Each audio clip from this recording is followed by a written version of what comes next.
സൈന്യത്തിലെ കരാർ തൊഴിൽ സമ്പ്രദായമായ അഗ്നിപഥിനെതിരെ രാജ്യമെമ്പാടും രോഷമിരമ്പുകയാണ്. 10 സംസ്ഥാനങ്ങളിൽ പ്രതിഷേധം തെരുവ് കലാപമായി. തെലങ്കാനയിൽ പോലീസ് വെടിവെപ്പിലും ബീഹാറിൽ ആക്രമണത്തിലും ഓരോ മരണം വീതമുണ്ടായി.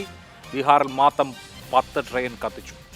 അഗ്നിപഥ് പദ്ധതിയുമായി മുന്നോട്ട് പോകുമെന്ന് അമിത്ഷായും രാജ്നാഥ് സിംഗും വ്യക്തമാക്കിയിട്ടുണ്ട്. സൈന്യത്തിൽ യുവത്വം കൊണ്ടുവരാനുള്ള പദ്ധതിയെന്ന് സേനാ മേധാവിമാരും വിശദീകരിക്കുന്നു. രാജ്യത്തെ യുവാക്കളുടെ രോഷം കാണാതിരിക്കാൻ സർക്കാരിന് കഴിയുമോ? ഈ പ്രക്ഷോഭകരുടെ വീട് പൊളിക്കാനോ ബുൾഡോസർ ഉരുട്ടാനോ സർക്കാരിന് കഴിയുമോ? തൊഴിലിനു വേണ്ടി തെരുവിലിറങ്ങേണ്ടി വരുന്ന ഇന്ത്യൻ യുവത്വത്തെ മോദി സർക്കാർ എങ്ങനെ അഭിമുഖീകരിക്കും? സൂപ്പർ പ്രൈം ടൈമിലേക്ക് എല്ലാ പ്രേക്ഷകർക്കും സ്വാഗതം.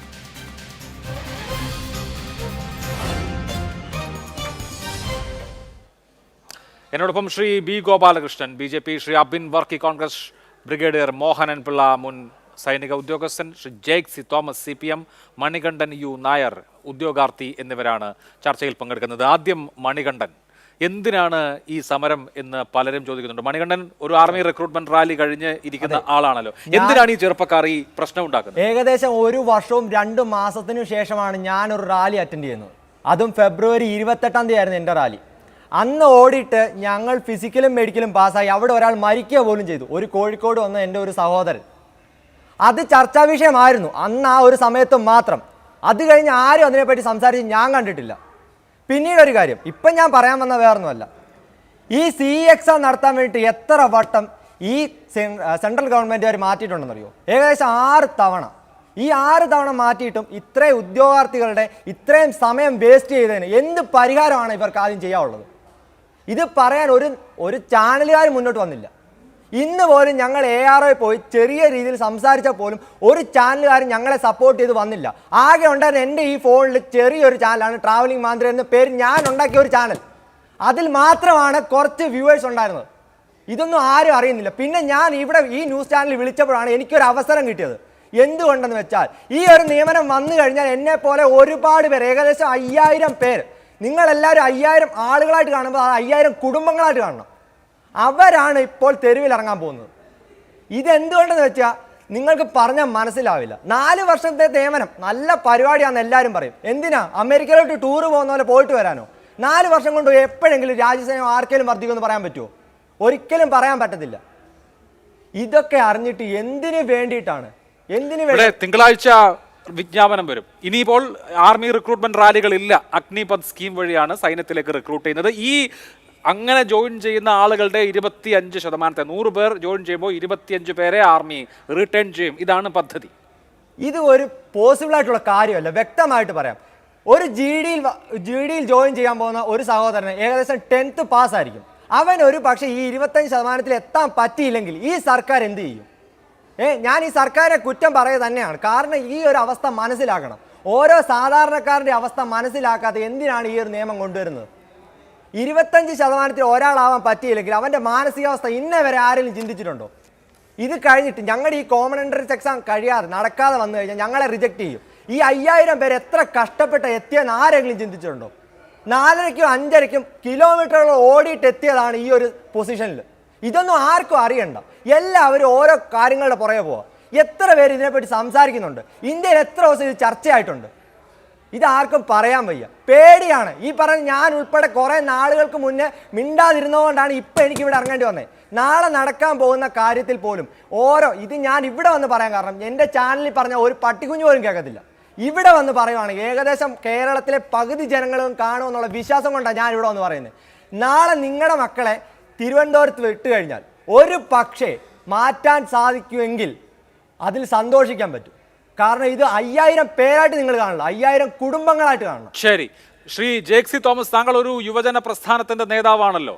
ബീഹാറിൽ നാളെ അവിടുത്തെ പ്രതിപക്ഷ യുവജന വിദ്യാർത്ഥി സംഘടനകളുടെ പ്രക്ഷോഭമാണ്, ബന്ദാണ്. ഇതിപ്പോൾ ഇവിടെ കേരളത്തിൽ ആർമി റിക്രൂട്ട്മെന്റ് റാലിയിൽ പങ്കെടുത്ത് അതുകൊണ്ട് ഇനി ഒരു കാര്യവുമില്ല എന്ന് മനസ്സിലായ ഒരാളുടെ, ജോലി പ്രതീക്ഷിച്ചു നിന്ന ഒരാളുടെ മനസ്സാണ്. ഒരുപക്ഷെ ഉത്തരേന്ത്യയുടെ അത്രയും തീവ്രമായി കേരളത്തിൽ ഈ പ്രശ്നം ഉണ്ടാകില്ലായിരിക്കും. പക്ഷേ സൈന്യത്തിലെ ജോലി കരാർവൽക്കരിക്കപ്പെടുന്നു എന്നുള്ളത് ഗുരുതര സ്വഭാവമുള്ള ഒരു കാര്യമാണല്ലോ. എവിടെ കേരളത്തിലെ യുവജന പ്രസ്ഥാനങ്ങൾ എവിടെ? പ്രതികരിക്കത്തില്ല. അത് അങ്ങനാണ്. കാരണം എന്താ അറിയോ? അവർ പറയട്ടെ.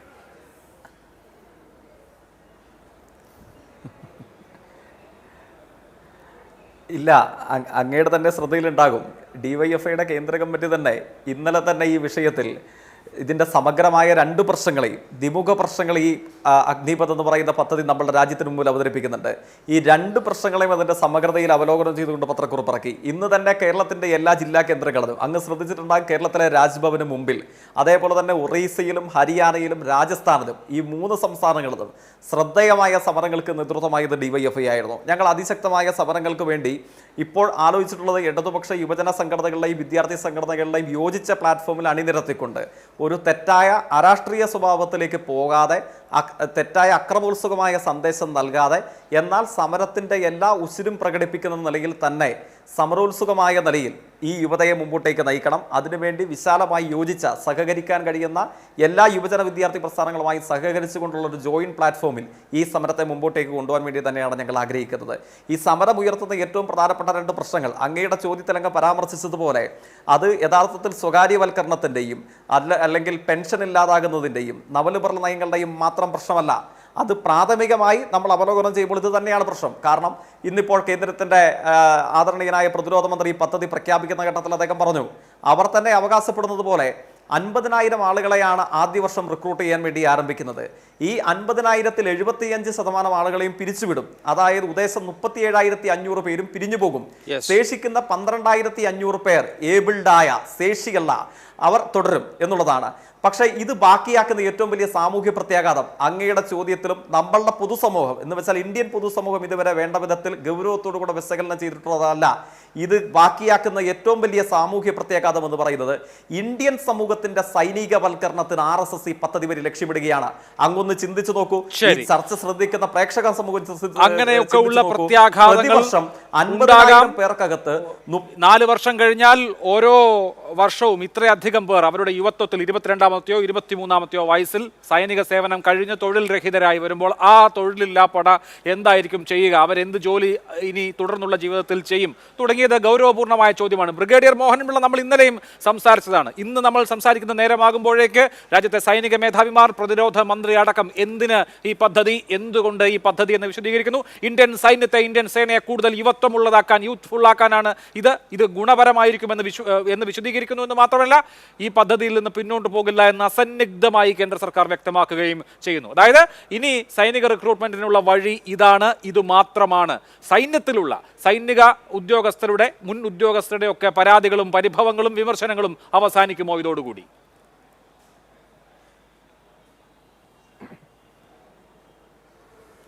അഭിലാഷ് ഇന്നലെ പറഞ്ഞു നിർത്തിയതിൽ ഇതിനകത്ത് ഞാൻ ആരെയും വിമർശിക്കുന്ന ഒരു രീതിയിലോട്ടല്ല പോകുന്നത്. എന്നിരുന്നാലും കഴിഞ്ഞ കുറേ നാളുകളായി നടക്കുന്ന സംഭവങ്ങൾ ഒന്ന് നോക്കിക്കാണുകയാണെങ്കിൽ ഈ വ്യവസായിക്ക് വാറ്റ് എന്താണെന്ന് ഇതുവരെ മനസ്സിലാക്കിയിട്ടില്ല.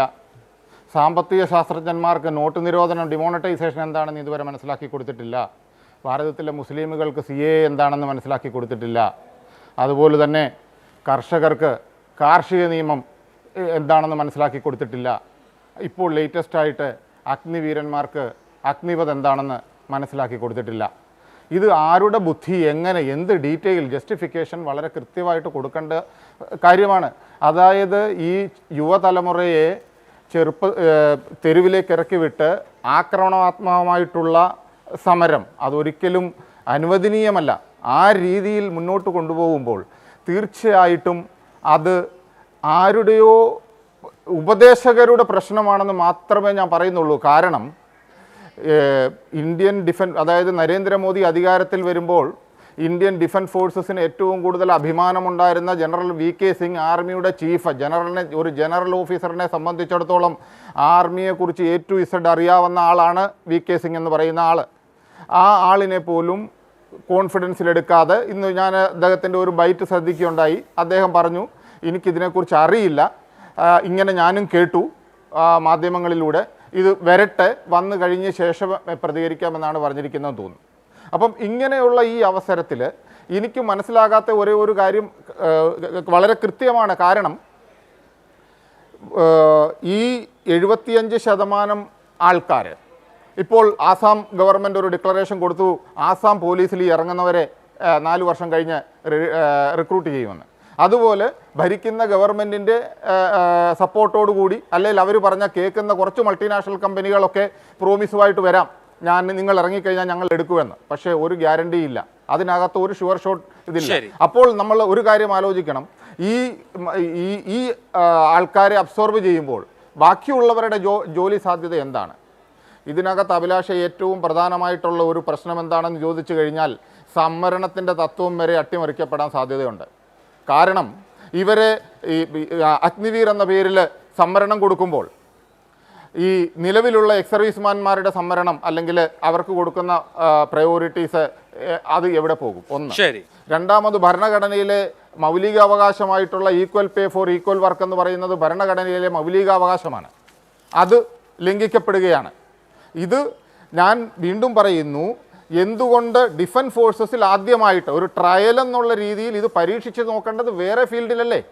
നേരിട്ട് വിത്തെടുത്ത് കുത്തി എന്ന് പറയുന്ന മാതിരി നേരിട്ട് ഡിഫൻസ് ഫോഴ്സസിലോട്ട് തന്നെ ഇതെടുത്ത് ആ ചോദ്യമാണ് ഒരു മുൻ സൈനികനെ ചോദിക്കാനുള്ളത്. എന്തിന് സൈന്യത്തെ ഒരു പരീക്ഷണ വസ്തുവാക്കുന്നുവെന്ന്. ശ്രീ B. ഗോപാലകൃഷ്ണൻ, ഈ രാജ്യത്തെ മിക്കവാറും സംസ്ഥാനങ്ങളിലും അതിരൂക്ഷമായ പ്രശ്നമാണ് ഇതിനെ ചൊല്ലി ഉണ്ടാവുന്നത്. നിങ്ങൾക്ക് അവരുടെ വേഷം നോക്കി കലാപകാരികളെ തിരിച്ചറിയാൻ കഴിയില്ല. തൊഴിലില്ലാത്ത ചെറുപ്പക്കാർ, തൊഴിൽ പ്രതീക്ഷിച്ചിട്ടുള്ള ചെറുപ്പക്കാർ, പ്രത്യേകിച്ച് താഴ്ന്ന വരുമാനമുള്ള കുടുംബങ്ങളിലെ ചെറുപ്പക്കാർ ആർമി റിക്രൂട്ട്മെന്റ് റാലി അവരുടെ ഏറ്റവും അവസാനത്തെ പ്രതീക്ഷയായി കണ്ടിരിക്കുകയായിരുന്നു. അതില്ലാതാവുന്നു. ഇനി റിക്രൂട്ട് ചെയ്യപ്പെടുന്ന ആളുകൾക്ക് 4 കൊല്ലമേ സൈന്യത്തിൽ ജോലി ഉണ്ടാകൂ എന്ന അറിവ് അവരെ തകർത്ത് കളഞ്ഞിരിക്കുന്നു. അവരെ നയിക്കാൻ ആരുമില്ല, പക്ഷെ അവർ തെരുവിലാണ്.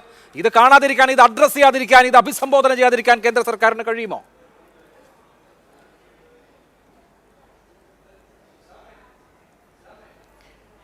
അല്ല, പട്ടാളത്തിൽ ജോലി വേണമെന്ന് ആഗ്രഹിക്കുന്നവർ തെരുവിലിറങ്ങി കുഞ്ഞുങ്ങളുടെ മേത്ത് മണ്ണെണ്ണ ഒഴിക്കുന്നതും സ്കൂൾ ബസ് കത്തിക്കുന്നതും ട്രെയിൻ തടഞ്ഞ് സ്ത്രീകളെ കൊള്ളയടിക്കുന്നതും ബലാത്സംഗം ചെയ്യുന്നതും റോട്ടിൽ പൊതുസ്ഥാപനങ്ങളുടെയും പൊതുജനങ്ങളുടെയും എല്ലാം വസ്തുക്കൾ നശീകരിക്കുകയും ചെയ്യുന്നതാണോ പട്ടാളത്തിൽ ജോലി ചെയ്യാൻ ആഗ്രഹിക്കുന്നവർ ചെയ്യേണ്ടത്?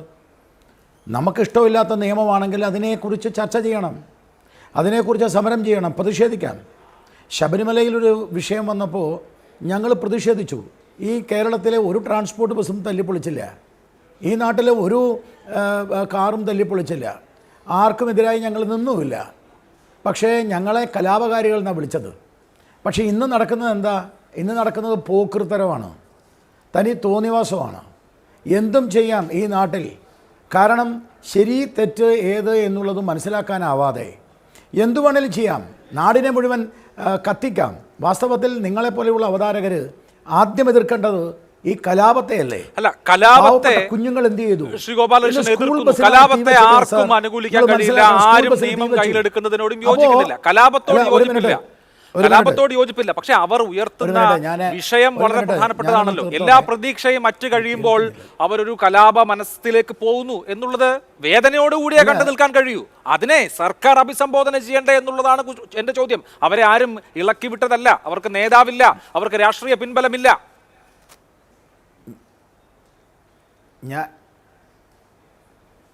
ഞാൻ വളരെ കൃത്യമായിട്ടുള്ള ഉത്തരം പറയാം, താങ്കൾ എന്നെ അനുവദിക്കണം. കലാപം നടത്തി നാട്ടിലെ പിഞ്ചു കുട്ടികളെ സ്കൂൾ ബസ്സിൽ കത്തിച്ച് കൊന്ന് അവരാണോ പട്ടാളത്തിലേക്ക് പോകാൻ വേണ്ടി നിൽക്കുന്നത്? ഇത് വളരെ കൃത്യമാണ്. പട്ടാളത്തിൽ ജോലി ആഗ്രഹിക്കുന്നവരല്ല. ഇതിപ്പോൾ ഇവിടെ എൻ്റെ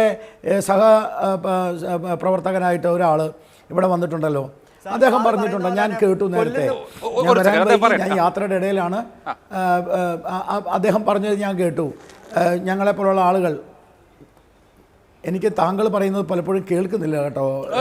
പറഞ്ഞോളൂ. അല്ല, അത് ഇടയ്ക്ക് ഒരു ഡിസ്റ്റർബൻസ് വന്നാണ്. പറഞ്ഞോളൂ. അപ്പോൾ അദ്ദേഹം പറയുന്നത് കേട്ടു, ഞങ്ങളെപ്പോലുള്ള ആളുകൾ റിക്രൂട്ട്മെൻറ്റിന് വേണ്ടിയിട്ടുള്ള ഒരു വിഷമം അദ്ദേഹം പറയുന്നത് കേട്ടു. സ്വാഭാവികമായിട്ടും ഇങ്ങനത്തെ ചില വിഷമങ്ങൾ ഉണ്ടാവും. ഇപ്പോൾ PSC എഴുതിയിട്ട് കാത്തിരിക്കുന്ന എത്രയോ ആളുകൾ കേരളത്തിലുണ്ട്. പക്ഷേ ഭാര്യമാർക്ക് ജോലി വളരെ കൂളായിട്ട് കൊടുക്കുന്നില്ലേ?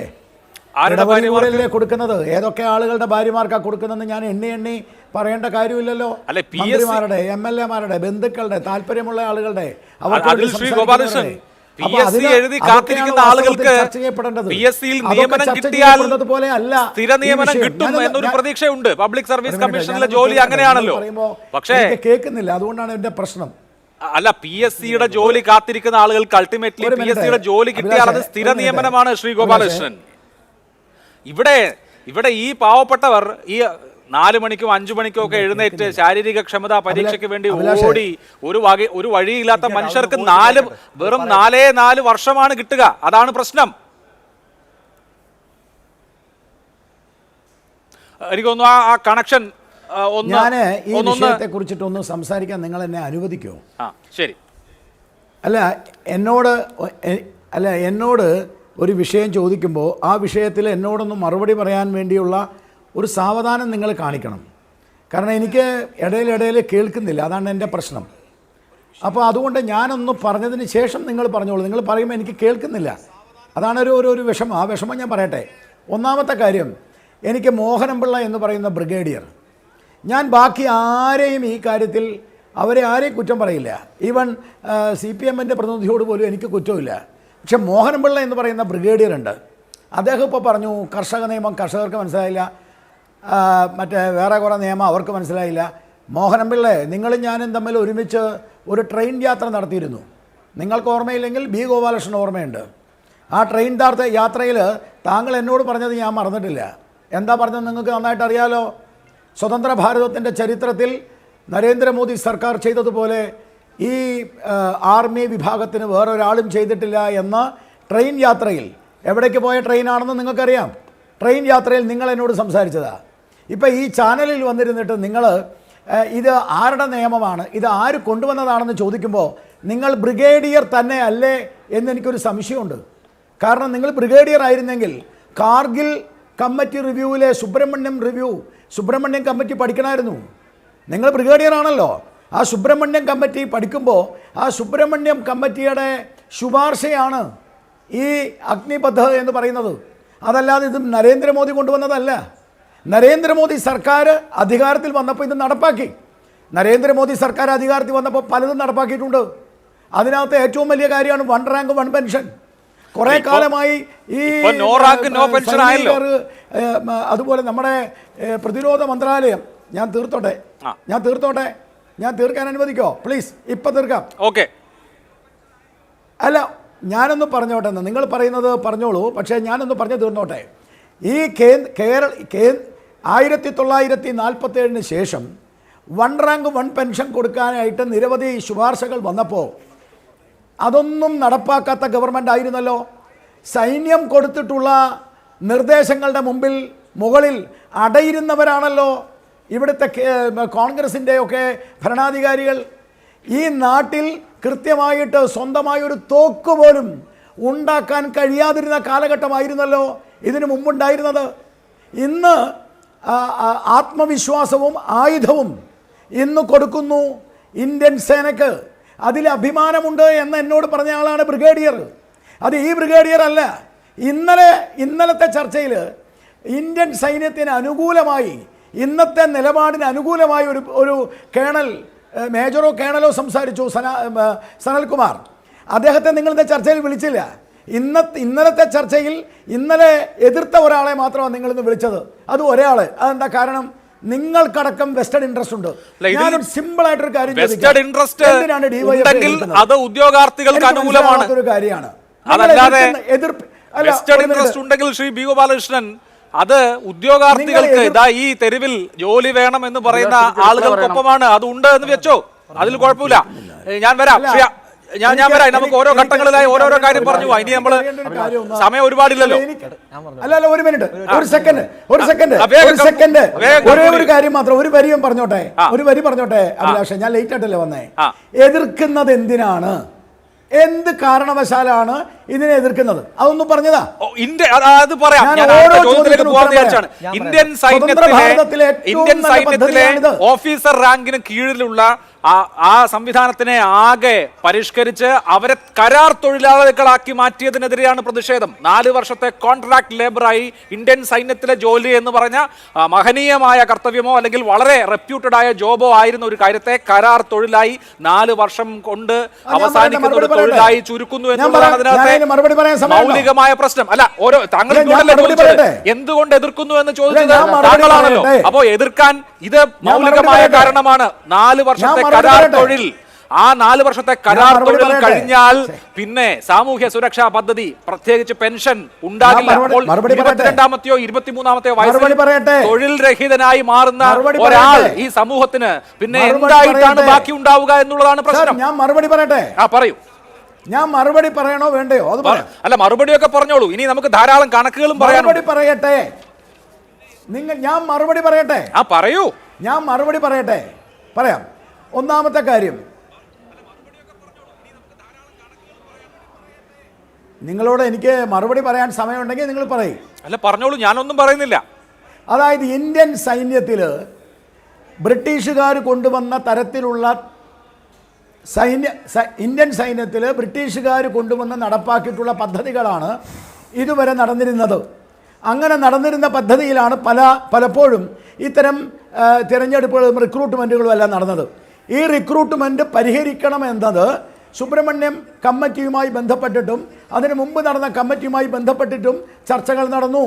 അതിൻ്റെ അടിസ്ഥാനത്തിൽ കഴിഞ്ഞ 20 വർഷമായി നടന്ന ചർച്ചയുടെ അടിസ്ഥാനത്തിലാണ് ഇന്ത്യയുടെ സൈനികൻ്റെ ആവറേജ് ഏജ് എന്ന് പറയുന്നത് 32ആണ്.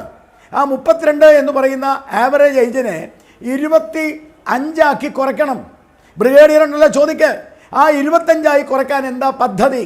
ആ പദ്ധതിയുടെ അവസ്ഥയിൽ സുബ്രഹ്മണ്യം കമ്മിറ്റി കൊണ്ടുവന്ന ആ പദ്ധതിയാണ് ഇന്ന് മോദി സർക്കാർ നടപ്പാക്കുന്നത്. അതുകൊണ്ട് എന്താണ് നഷ്ടം വരാൻ പോകുന്നത്? ഞാനൊരു കാര്യം ചോദിക്കാം.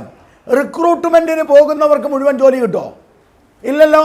റിക്രൂട്ട്മെൻറ്റിൽ പോകുന്ന 10,000 ആളുകളാണെങ്കിൽ ഒഴിവുള്ള 1000 ആൾക്കാർക്ക് ജോലി കിട്ടും. ബാക്കി 9,000 ആളുകൾ തിരിച്ചു പോകും. ഇവിടെ എങ്ങനെയാ?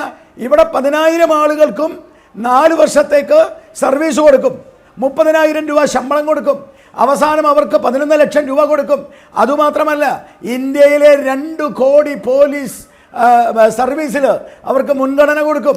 അതുമാത്രമല്ല, ഇന്ത്യയിലെ സ്റ്റേറ്റ് സെൻട്രൽ ഗവൺമെന്റുമായി ബന്ധപ്പെട്ട എല്ലാ മേഖലയിലും അവർക്ക് മുൻഗണന കൊടുക്കും.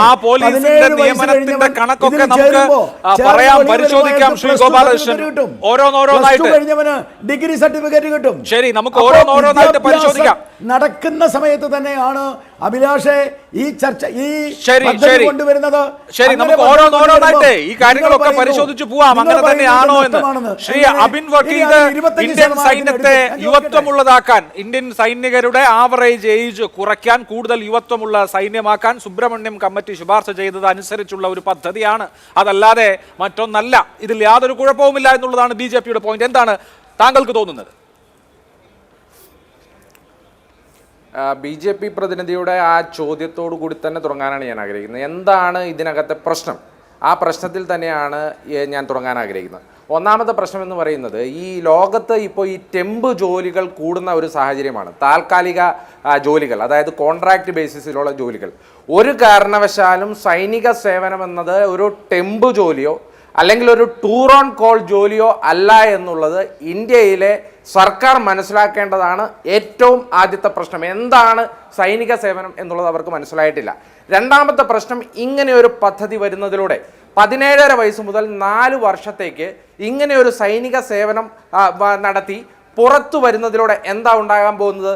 ഒന്ന്, നമുക്കൊരു എഫിഷ്യൻസി ഉള്ള ഒരു സൈനിക സേവനം കിട്ടുന്നില്ല എന്നുള്ളതാണ് പ്രശ്നം. രണ്ടാമത്, ഒരു നൈപുണ്യമുള്ള ഒരു സേവനം കിട്ടുന്നില്ല എന്നുള്ളതാണ് പ്രശ്നം. മൂന്നാമത്, ഒരു ടെക്നിക്കൽ നോളജ്. ഇപ്പോൾ തന്നെ നമുക്കറിയാം, ഒരാൾ സൈനിക സേവനത്തിൽ കയറിയിട്ടുണ്ടെങ്കിൽ 18 വയസ്സിൽ അവർക്ക് 1 കൊല്ലത്തെ ഒരു ട്രെയിനിങ് കൊടുക്കും. പിന്നീട് അവർക്ക് സെപ്പറേറ്റായി ഏതാണോ അവരുടെ സ്കീം അല്ലെങ്കിൽ ഏതാണോ അവരുടെ ജോലി, ആ ജോലിക്ക് അനുസൃതമായ ട്രെയിനിങ് കൊടുക്കും. പിന്നീട് ഇപ്പോൾ നമ്മുടെ കൊച്ചിയിലെ നേവൽ ബേസിൽ നമുക്കെടുക്കാം. അവിടെ ഗൺ ട്രെയിനിങ് സ്കൂളുണ്ട്, അവിടെ നാവിഗേഷൻ സ്കൂളുണ്ട്, അങ്ങനെയുള്ള ട്രെയിനിങ് കൊടുക്കും. ഇനി അതല്ല, ഇന്ത്യയിൽ പലവിധമായ റെജിമെൻറ്റുകളുണ്ട്. ഈ റെജിമെൻറ്റുകളിൽ സെപ്പറേറ്റ് ട്രെയിനിങ് വേറെ കൊടുക്കും. ഇങ്ങനെ ഏകദേശം 4 കൊല്ലം 5 കൊല്ലത്തെ ട്രെയിനിങ്ങിന് ശേഷമാണ് ഒരു സൈനികൻ യഥാർത്ഥത്തിൽ പുറത്തു വരുന്നത്. അപ്പോൾ ഈ 4 കൊല്ലം കൊണ്ട് എങ്ങനെയാണ് ഒരു സൈനികന് ട്രെയിനിങ് പ്രോപ്പറായി കൊടുക്കാൻ സാധിക്കുന്നത് എന്നുള്ളത് സർക്കാരിന് മനസ്സിലായിട്ടില്ല എന്നുള്ളതാണ് വ്യക്തമാക്കേണ്ടത്. പിന്നെ ഇതിലെ പ്രധാനപ്പെട്ട പ്രശ്നം ഒരു സാമൂഹ്യ സുരക്ഷയുടെ പ്രശ്നമാണ്. ലാൽ ബഹദൂർ ശാസ്ത്രി ഇന്ത്യയുടെ മുമ്പിലേട്ട് വെച്ച പ്രധാനപ്പെട്ട വചനം എന്ന് പറയുന്നത് ജയ് ജവാൻ ജയ് കിസാൻ എന്നുള്ളതാണ്. ഈ 2 വിഭാഗങ്ങളെ തുടച്ചു നീക്കുന്നതിന് വേണ്ടിയിട്ടാണ്, അവരുടെ സാമൂഹ്യ സേവനം തുടച്ചു നീക്കുന്നതിന് വേണ്ടിയാണ് ഈ സർക്കാർ നിലകൊള്ളുന്നത്. ആദ്യം കർഷകരെ അവർ ദ്രോഹിച്ചു, രണ്ടാമതായി ഇപ്പോൾ സൈനികരെ ദ്രോഹിക്കുന്നു. നിങ്ങൾ മനസ്സിലാക്കേണ്ടത് ഒരു സാമൂഹ്യ സുരക്ഷാ പദ്ധതിയിലൂടെ അവർക്ക് പെൻഷൻ കൊടുക്കുന്നതിലൂടെ അങ്ങനെ കൂടിയാണ് ഒരു ദേശസ്നേഹത്തിനോടൊപ്പം തന്നെ അവർക്ക് അട്രാക്റ്റീവായ ഈ ഒരു ജോലിയിലേക്ക് കടന്നു വരാൻ സാധിക്കുന്നത്. പിന്നെ ഈ 4 കൊല്ലം കഴിയുമ്പോൾ ഇവർ ഡിഗ്രിക്ക് ഇക്വലൻ്റ് ആയിട്ടുള്ള ഒരു സർട്ടിഫിക്കറ്റ് കൊടുക്കുമെന്ന് പറയുന്നു. ശ്രീ അഭിലാഷ്, താങ്കൾ പരിശോധിച്ചു നോക്കണം. 15 കൊല്ലത്തെ ഓഫീസർ റാങ്കിന് താഴെയുള്ള തസ്തികയിൽ ജോലി ചെയ്ത് ഇന്ന് പുറത്തിറങ്ങുന്നവർ എവിടെയാ ജോലി ചെയ്യുന്നത്? താങ്കൾ നമ്മുടെയൊക്കെ അടുക്കളെ ബാങ്ക് സെക്യൂരിറ്റി, ATM സെക്യൂരിറ്റി ആയിട്ടാണ് ജോലി ചെയ്യുന്നത്. ഈ നാട്ടിലെ യുവജനതയെ 23ഉം 24ഉം വയസ്സുള്ള യുവജനതയെ പഠിക്കേണ്ട പ്രായത്ത് ഇങ്ങനെ ഒരു ഘട്ടത്തിലേക്ക് തള്ളിവിട്ടിട്ട് അവരെ ഇങ്ങനെ ഒരു ജോലിക്കാണോ നമ്മൾ തള്ളിവിടേണ്ടത് എന്നുള്ള ചോദ്യമാണ് ഈ സർക്കാർ ഉത്തരം പറയേണ്ടത്. പിന്നീടുള്ള വിഷയം ഇത് ദേശസുരക്ഷയുടെ പ്രശ്നമുണ്ടെന്നേ. ഇവിടെ ദേശസുരക്ഷയുടെയും നാഷണലിസത്തിന്റെയും ഹോൾസെയിൽ ഡീലർമാരാണ് BJP എന്ന് പറയുമ്പോൾ ഇവിടെ നിന്ന് പുറത്താക്കപ്പെടുന്ന അല്ലെങ്കിൽ പുറത്തു വരുന്ന 85% ആളുകൾ അവര് ഒരു തരത്തിൽ അല്ലെങ്കിൽ മറ്റൊരു തരത്തിൽ സൈനിക സേവനം അല്ലെങ്കിൽ സൈനിക അഭ്യാസം പഠിച്ചവരാണ്. 23ഉം 24ഉം വയസ്സുള്ള ആളുകൾ പുറത്തിറങ്ങി വരുമ്പോൾ ഏതൊക്കെ രീതിയിലേക്ക് തിരിഞ്ഞു പോകാം എന്നുള്ളതിനെ പറ്റി നമ്മൾ ചിന്തിക്കണ്ടേ. മറ്റൊരു പ്രശ്നം, ഇതൊരു ചർച്ചയില്ല എന്നേ.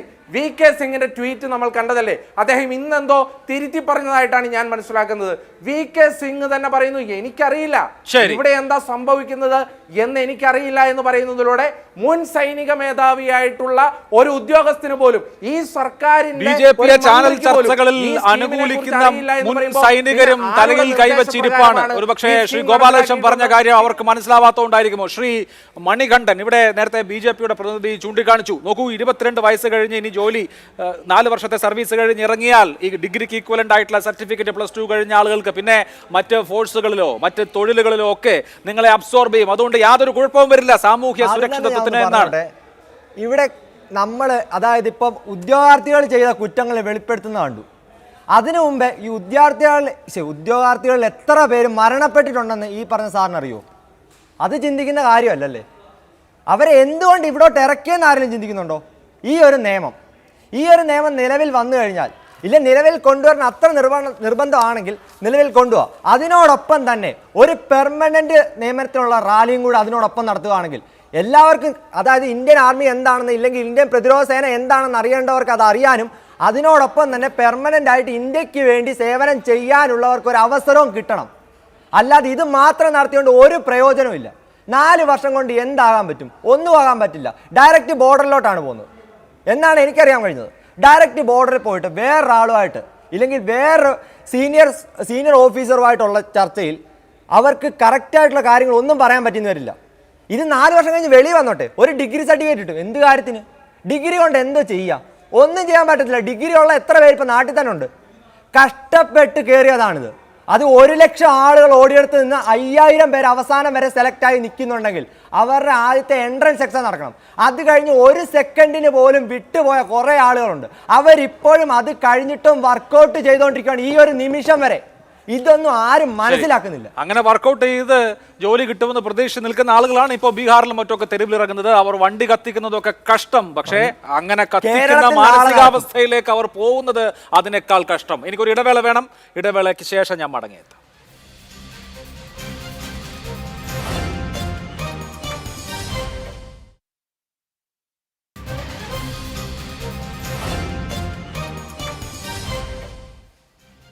ചർച്ചയിലേക്ക് വേണ്ടി ഇനി നമുക്ക് പെട്ടെന്ന് കാര്യങ്ങൾ പറഞ്ഞു പോവാം. ആദ്യം ബ്രിഗേഡിയർ മോഹനൻ പിള്ള, സൈന്യത്തിന്റെ ആവറേജ് വയസ്സ് കുറയ്ക്കുന്നതിന് വേണ്ടി, കൂടുതൽ യുവത്വം സൈന്യത്തിന് പ്രദാനം ചെയ്യുന്നതിന് വേണ്ടിയിട്ടാണ് ഈ നീക്കം. ഈ 22-ാമത്തെയോ 23-ാമത്തെയോ വയസ്സിൽ പിരിയേണ്ടി വരുന്ന ആളുകൾക്ക് വേറെ ഓപ്പർച്യൂണിറ്റി ഉണ്ടാകും എന്ന് ഇവിടെ ശ്രീ ഗോപാലകൃഷ്ണൻ പറയുന്നു. സൈന്യം അങ്ങനെ ഇപ്പോൾ ആവറേജ് ഏജ് 32 ഉള്ളത് 25 ആവുന്നത് ഗുണപരമായിട്ട് മാറുമോ? എന്താണ് അതിൽ താങ്കൾക്ക് തോന്നുന്നത്? അഭിലാഷേ, ആദ്യമായിട്ട് എനിക്ക് ബി ഗോപാലകൃഷ്ണനോട് വളരെയധികം നന്ദിയുണ്ട്. കാരണം അദ്ദേഹം പറയാതെ പറഞ്ഞു വെച്ചു, യാഥാർത്ഥ്യത്തിൻ്റെ മുന്നിൽ എപ്പോഴും തുറന്നു പറയുന്ന ഒരാളാണ് സൈനിക ഉദ്യോഗസ്ഥൻ എന്നുള്ളത് യാഥാർത്ഥ്യം. കറക്റ്റാണ്. അദ്ദേഹം അത് ഓർമ്മപ്പെടുത്തിയതിൽ എനിക്ക് വളരെയധികം സന്തോഷമുണ്ട്. എന്നെപ്പോലെ തന്നെ ഒട്ടനവധി ആൾക്കാരുണ്ടായിരുന്നു. കാരണം നരേന്ദ്രമോദി അധികാരത്തിലെത്തുമ്പോൾ ഇന്ത്യൻ ഡിഫൻസ് ഫോഴ്സസിൻ്റെ കണ്ടീഷൻ പരിതാപകരമായിരുന്നു എന്നുള്ള കാര്യത്തിൽ യാതൊരു സംശയവുമില്ല. പക്ഷേ അന്നത്തെ മോദി സർക്കാർ എടുത്ത തീരുമാനം നല്ല തീരുമാനം നല്ലതാണെന്ന് പറയാനും, അഴുക്ക് തീരുമാനം അല്ലെങ്കിൽ കുഴപ്പമുള്ള തീരുമാനം കുഴപ്പമുള്ളതാണെന്ന് പറയുവാനും ആരുടെയും മുന്നിൽ മടി കാണിക്കുന്ന ആളല്ല ആത്മാഭിമാനമുള്ള സൈനിക ഓഫീസർമാർ. അതാണ് ആദ്യം മനസ്സിലാക്കേണ്ടത്. അതിന് ഗോപാലകൃഷ്ണനോട് എനിക്ക് അങ്ങേയറ്റം നന്ദിയുണ്ട്. ഇനിയും കാര്യത്തിലോട്ട് വരാം. എന്തുകൊണ്ടെന്ന് അങ്ങനെ പറഞ്ഞു? കാര്യം AK ആന്റണി ഡിഫൻസ് മിനിസ്റ്റർ ആയിരുന്ന സമയത്താണ് ഈ സൈന്യത്തിൽ ഒരു പർച്ചേസിംഗ് നടക്കാത്തത്. അതിന്റെ കാരണമുണ്ട്. കാര്യം AK ആന്റണി അല്പം ഭയപ്പെട്ട്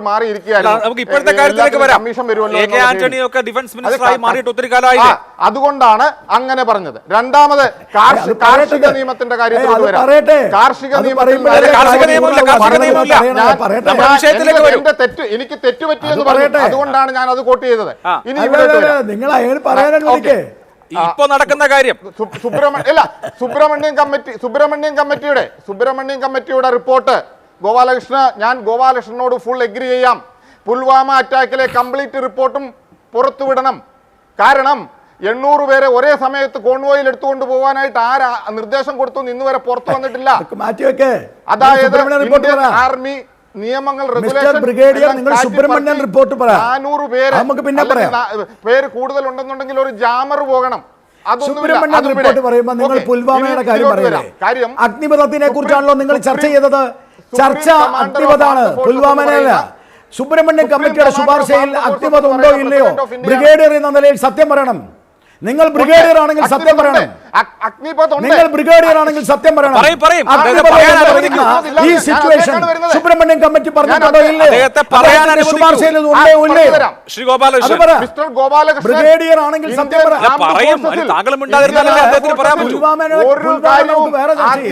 പുൽവാമ പിന്നെ ബ്രിഗേഡിയർ എന്ന് പറയുന്ന മനുഷ്യനോട് ഞാൻ ചോദിക്കുന്നത്, സത്യമാണെങ്കിൽ ഒരു നോർമൽ വെപ്പൺ വാങ്ങിയാൽ പോലും നോർമൽ വെപ്പൺ പോലും ട്രയൽ നടത്തിയതിന് ശേഷമാണ് പർച്ചേസ് ചെയ്യുന്നത്. അതിന്റെ എഫിഷ്യൻസി ടെസ്റ്റ് ചെയ്യും, അതിനുശേഷമാണ് ഇംപ്ലിമെന്റ് ചെയ്യുന്നത്. ഞാൻ സുബ്രഹ്മണ്യം കമ്മിറ്റിയിൽ ഉണ്ടോ ഇല്ലയോ എന്നുള്ളതല്ല ഇവിടുത്തെ വിഷയം. ഞാൻ അഗ്നിപഥ് നടത്തുന്നതിനോട് ഫുൾ എതിരല്ല എന്ന് ഞാൻ എല്ലാ ചർച്ചയിലും പറയുന്നുണ്ട്. അതാണ് വിഷയം. ശത്രുവിനോട്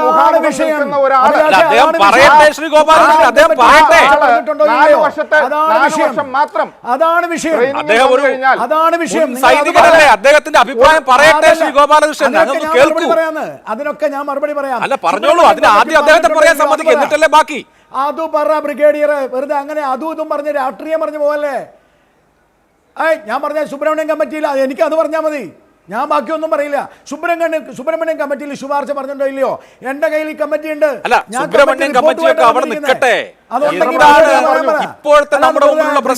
പറഞ്ഞിട്ട് രാഷ്ട്രീയം പറയുന്നത് നിങ്ങൾ പറഞ്ഞ അങ്ങൊരു ബ്രിഗേഡിയറാ.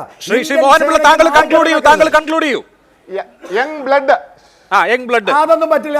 ബ്രിഗേഡ് ഞാൻ പറഞ്ഞല്ലോ, ബാക്കി 4 പേര് പറഞ്ഞാൽ ഞാൻ ഇടയില്ല. ശ്രീ ഗോപാലകൃഷ്ണൻ അദ്ദേഹം പറഞ്ഞൊന്ന് തീർക്കട്ടെ, ബ്രിഗേഡിയർ ആവണം. ആയിക്കോട്ടെ, അദ്ദേഹം പറയട്ടെ, അദ്ദേഹം പറയട്ടെ, അദ്ദേഹത്തെ പറയാൻ സമ്മതിക്കുക, എന്നാലല്ലേ ബാക്കിയുള്ള ആളുകൾക്ക് പറയാൻ പറ്റൂ. അദ്ദേഹം പറയട്ടെ, അദ്ദേഹം പറയട്ടെ. പറയൂ ശ്രീ മോഹനൻ പിള്ള. അതെങ്ങനെയാ? സുബ്രഹ്മണ്യം കമ്മിറ്റിയിൽ ശുപാർശ ഉണ്ടോ ഇല്ലെന്നാ ചോദിച്ചിട്ടുള്ളൂ ഞാൻ. ആ ചോദിച്ചതിന് ഉത്തരം പറയാം. ഉണ്ട് എന്ന് അദ്ദേഹം പറഞ്ഞല്ലോ. ചോദ്യം ചോദിച്ചിട്ടുള്ളൂ. അദ്ദേഹം ഉണ്ട് എന്ന് പറഞ്ഞല്ലോ. ശ്രീ മോഹൻ ഇനി എന്തെങ്കിലും വാദമുണ്ടെങ്കിൽ വേഗം. കമ്മിറ്റിയുണ്ട്. ഓക്കെ, സുബ്രഹ്മണ്യം കമ്മിറ്റിയിൽ ഉള്ളത് കൊണ്ട് തന്നെയാണല്ലോ ഞാൻ പറഞ്ഞത്. ഉണ്ടെന്ന് പറഞ്ഞത് കേട്ടില്ലേ? വീണ്ടും വീണ്ടും ആർഗ്യൂ ചെയ്യുന്നത് എന്തിനാണ്? ഒന്ന്. രണ്ടാമത്തെ കാര്യം, ആർമിയെ കുറിച്ചിട്ടൊന്ന് മനസ്സിലാക്കണം. 3 എൻട്രിയാണ്. അതായത് ഒരാൾ സർവീസിൽ കയറുമ്പോൾ ഒരേ ഒരു ആഗ്രഹം എന്ന് പറയുന്നത് എന്താണ്?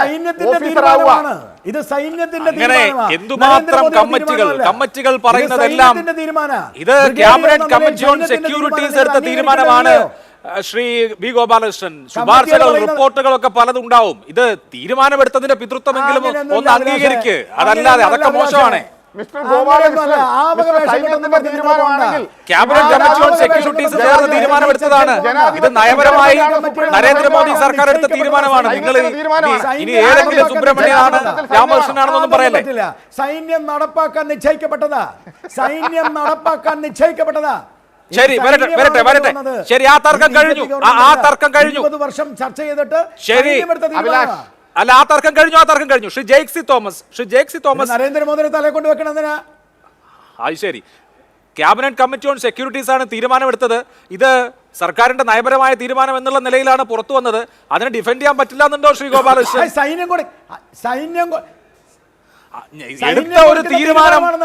എടുത്ത ഒരു തീരുമാനം ഞങ്ങൾ എടുത്തതാണ്, ഞങ്ങൾ നടപ്പാക്കും എന്നൊക്കെ പറയുന്നതാണ് ആർജവം. അതല്ലാതെ ഒരു വിമർശനമോ സമരമോ വന്ന ഉടനെ അയ്യോ ഇത് ഞങ്ങളൊന്നും പറഞ്ഞില്ലേ, പിന്നെ സുബ്രഹ്മണ്യം പറഞ്ഞുകൊണ്ട് ഞങ്ങൾ ചെയ്യുന്നേ ഉള്ളൂ, അങ്ങനെയല്ല. സൈന്യത്തിന് വേണ്ടി സൈന്യം ആവശ്യപ്പെട്ട ഒരു കാര്യം തീരുമാനിക്കും. സൈന്യം ആവശ്യപ്പെട്ടാൽ സൈന്യം പറയുന്ന ഒരു കാര്യം തീരുമാനിക്കും. ഇപ്പോ സൈന്യം ആവശ്യപ്പെട്ടോ ഇല്ലയോ എന്നൊക്കെ ഇന്ത്യയിലെ സൈന്യം എന്ന് പറയുന്നത് എല്ലാ സമയത്തും സിവിലിയൻ ഭരണകൂടത്തിന് കീഴിലുള്ളതാണ്. സ്വയം സ്വതന്ത്രമായി ഇനിയിപ്പോ സൈന്യം ആവശ്യപ്പെട്ടതാണോ അല്ലയോ എന്ന് സൈന്യത്തിന് പറയാൻ പറ്റില്ലല്ലോ, അല്ലെങ്കിൽ അങ്ങനെ പറയുന്ന ശീലമില്ലല്ലോ. മനസ്സിലാക്കി കൊടുക്ക, ഒരു സിവിലിയൻ ഭരണകൂടത്തിന്റെ കീഴിലുള്ളതാണ് സൈന്യം. ശരി, ഒരിക്കലും ഇന്ത്യൻ ആർമി അതല്ലാത്ത ഒരു സമീപനം ഒരു കാലത്തും സ്വീകരിച്ചിട്ടില്ല. അഭിലാഷ്, അങ്ങനെ ഒന്ന് ഉരുണ്ട് കളിച്ചു പോകല്ലേ. എന്ത് കളിക്കാൻ? താങ്കളല്ലേ ഉരുണ്ട് കളിക്കുന്നത്? ഇതിപ്പോ ക്യാബിനറ്റിന്റെ സുരക്ഷാ സമിതി എടുത്തിട്ടുള്ള തീരുമാനം, പ്രധാനമന്ത്രി ചെയർ ചെയ്തിട്ടുള്ള ഒരു തീരുമാനം, ആ തീരുമാനത്തെ താങ്കൾ ഓൺ ചെയ്യുന്നില്ല. അത് ഞങ്ങളുടേതല്ല എന്നൊക്കെ പറയുന്നത് എന്താ പറയാ, വിയോജിപ്പുള്ള കാര്യമാണ്. താങ്കൾ ഈ വിഷയങ്ങളിൽ നിന്ന് വഴിതെറ്റിപ്പോവാണ്. സൈന്യം കൊണ്ടുവന്ന തീരുമാനമാ.